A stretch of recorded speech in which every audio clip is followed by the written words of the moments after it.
Everyone remembers the first time they saw the ocean. We are creatures made of mostly water, so it makes sense what we're attached to it. The sight and sound can make troubles fade, and for a moment remove you from reality. Lately as a species, humans have not been doing so great with the ocean. But they say the only way to understand what you're protecting is to go and experience it for yourself. Welcome to Roatan. Yeah!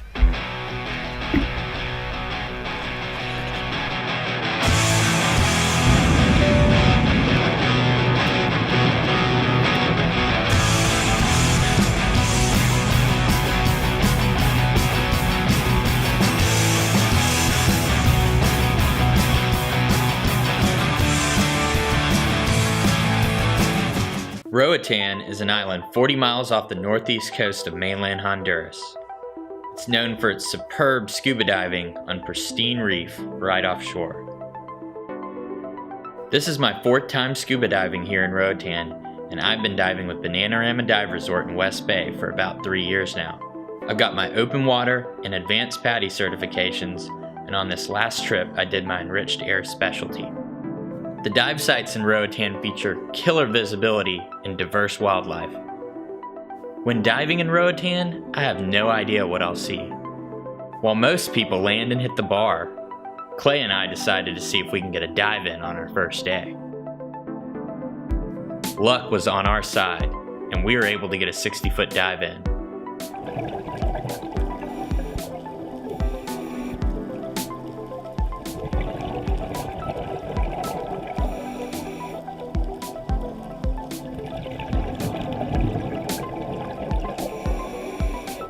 On the very first dive, we saw one of Roatan's signature creatures, the hawksbill sea turtle. It was great to be back in Roatan, and the diving was just like I remember. On this particular trip, I had more friends traveling than normal, which I was really psyched on.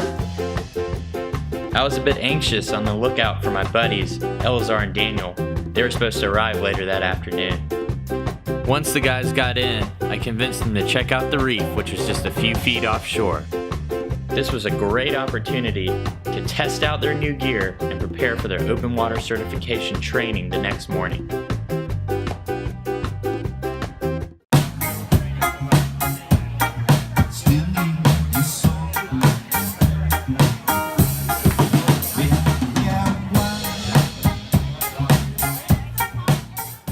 Getting certified was a personal challenge. Back in college, I took some scuba lessons, and unfortunately I never finished. And 2 years ago, when Raja was here in Roatan for his first time, he brought me back a turtle magnet as a souvenir. It hung up on my fridge, reminding me that this was something I wanted to finish. We did a bit of snorkeling last night, and between snorkeling and online classes, we thought we would be ready. Raja and Clay told me about their experience getting certified on the reef, and this was something I had to see for myself. Daniel and I were scheduled to knock out all of our certification dives in 3 days. On day 1, our instructor Zoe took us down to 30 feet. As a first-time diver, you have to be ready for any scenario. But the truth is nothing prepares you for your first breath underwater. My least favorite drill was taking my mask off, but I was ready to take my GoPro in the water. Daniel and I were lucky enough to have a great instructor, and after a final 200-yard swim test, we were certified. Now the pressure is off, and we can join Clay and Raja on underwater adventures. You swam like how long? Half a mile at least. It's done, it's over, it's time for shots. Shots and sloths.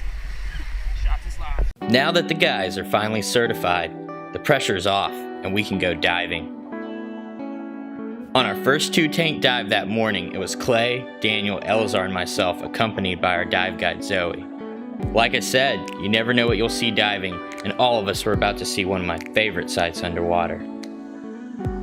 Over the last couple years, I've only seen a spotted eagle ray a few times. They're majestic and beautiful, living 15 to 20 years, growing to around 8 feet long, and with their tail can reach 16 feet in length. When being close to rays, I think about the legend Steve Irwin from my childhood. It's good to respect your distance, since they do have venomous spines by the base of their tail. On our last dive at Alice's Wonderland, I had an opportunity to witness an eagle ray feeding, which I'd never had a chance to see.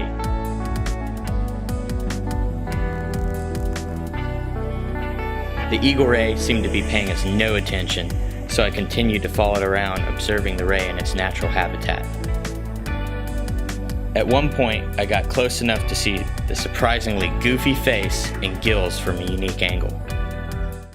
Breakfast was my favorite meal to eat each morning. It's a perfect way to start the day. The four of us were finally diving together, and we thought it would be a good time to take a break and venture into the island. On the way to the boat, we lost Daniel for a brief moment. Today, I decided to take the guys in town to West End. With the black lion. Yeah. Peace, buddy. The water taxi is a great way to get around. You catch some of the best views of the island. The whole grilled red snapper is a must. I was able to connect with my driver on the island for a last-minute excursion.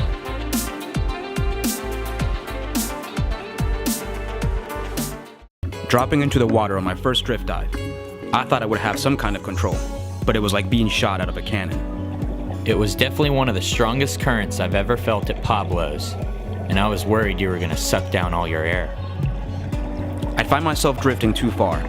Luckily, Raja was my dive buddy and was able to guide me back where I needed to be. As I was swimming over to Eleazar, I noticed a few curious creatures following him around.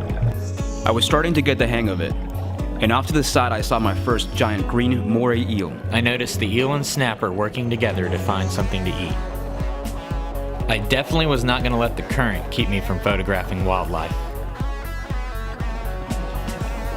The current is something you just have to go with, and no matter what you do, it will always overpower you. It's an experience I will never forget. Squid seem to be common when surfacing for a dive. I love seeing how close I can get before they dart off. This dive was intense, but I forgot all about the drift when I saw my first sea turtle. The turtle found a great spot to keep out of the current. I could not have asked for a better first encounter.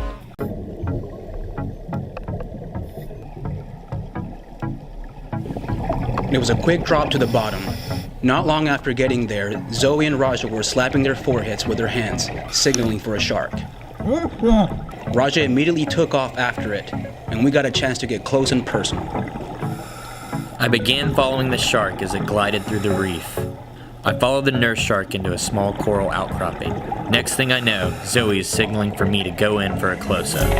The nurse shark was docile at first, but as I approached closer, it let me know I was too close. Distracted by the nurse shark, we didn't realize we had an audience. Barracudas began to get curious and joined the group for a while. Luckily, we didn't look like lunch, and they eventually moved on. On this trip, I was particularly interested in the macro reef life. I'd previously been to this dive site before, and I really wanted to see how Eleazar would feel about diving at close quarters. The entrance looks like something out of a movie. I paid close attention to her guide to see where and how she was squeezing through some of these tight spots. It was hard not to get distracted by the environment and small creatures that would suddenly appear from dark parts of the cave. The few rays of light squeezing through the openings above created spectacular lighting effects on the floors and walls. We finally reached the other side, where we found ourselves surrounded by seagrass. Hiding in the seagrass, there's a diversity of sea species. Eleazar got low on air and had to surface. We came up on a sandy patch with a small shipwreck. It was a photographer's dream capturing the activity. The wreck was filled with lobsters and covered with shrimp. This was a great dive. Squeezing through the cave made me go through my air a lot faster than anticipated. Even so, after 11 dives, I finally felt comfortable in the water. However, Raja informed me that our last 2 dives would really test my confidence. One night prior to our arrival, divers encountered a very rare phenomenon. While surfacing, there were numerous sea wasps, and many divers were stung. Sea wasps are a type of jelly that can deliver an intense sting. See it?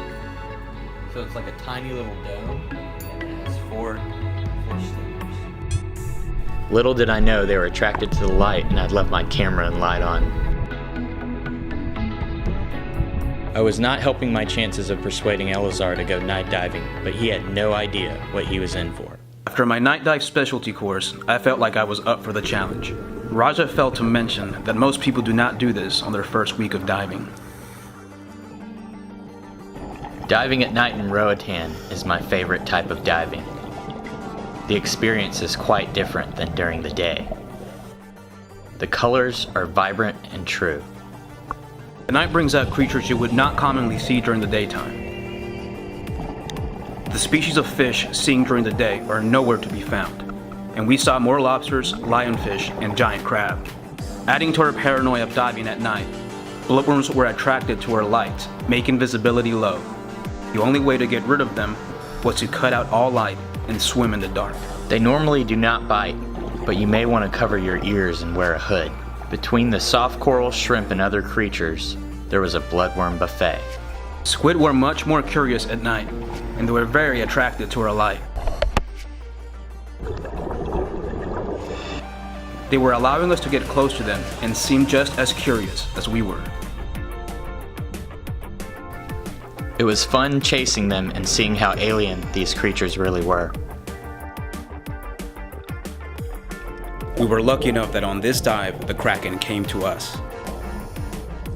Octopus are highly intelligent creatures, hunting actively at night and having the largest brains of all invertebrates. This Caribbean species was difficult to spot due to its remarkable camouflage and ability to change colors rapidly.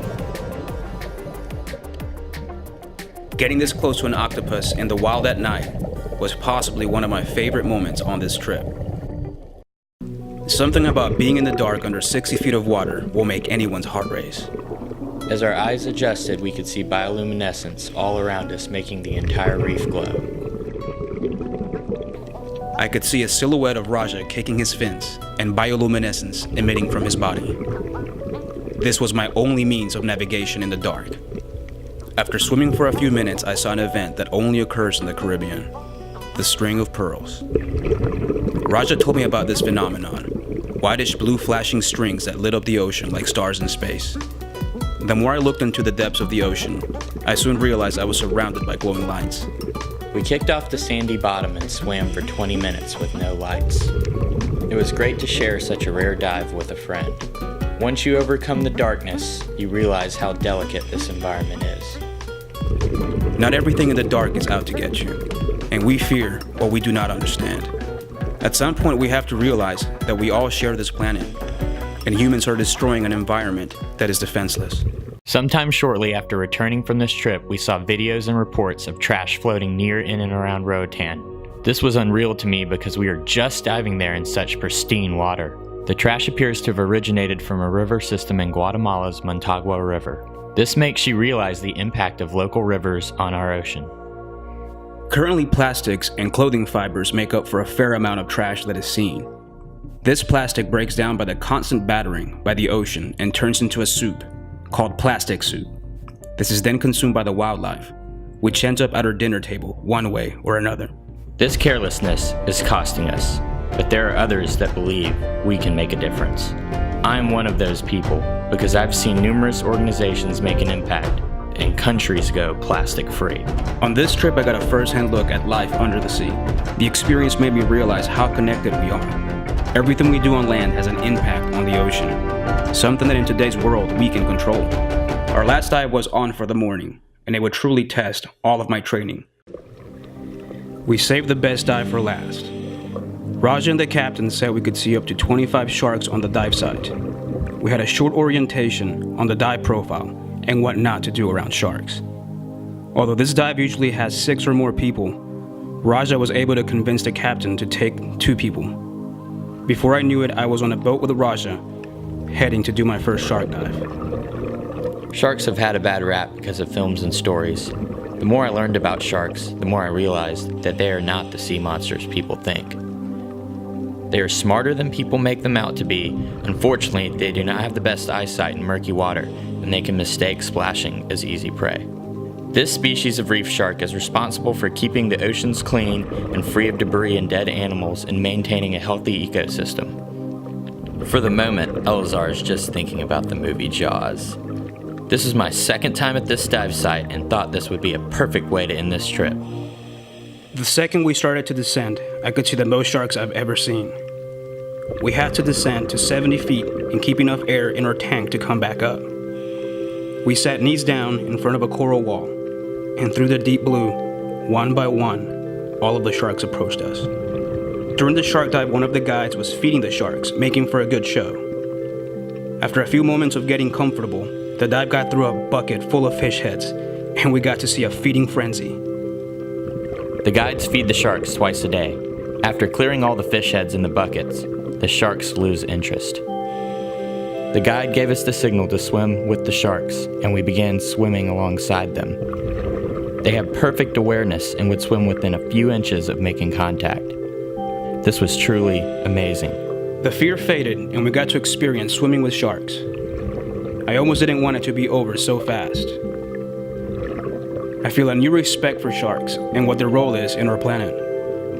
I hope the pointless killing of sharks comes to an end. These creatures may look scary, but humans are not on the menu.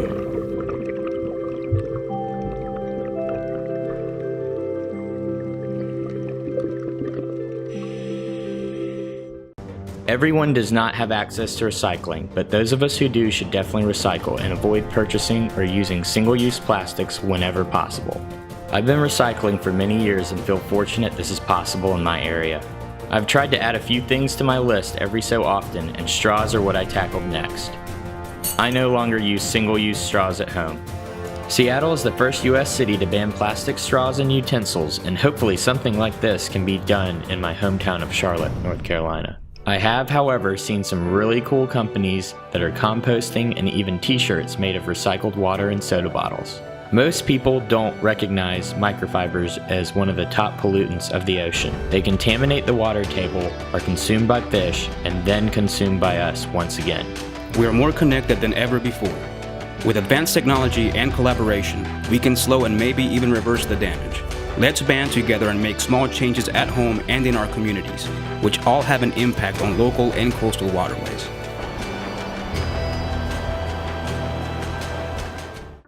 Before I knew it, this trip was over. I was able to finally get my open water certification and a magnet to add to my collection. I wasn't sure where my next destination would be, but Raja was already charting a course for her next adventure, a location referred to as the aquarium of the world. Eleazar Daniel got the open water certification. We hooked in a lot of dives, 12 to 14 dives. We saw everything.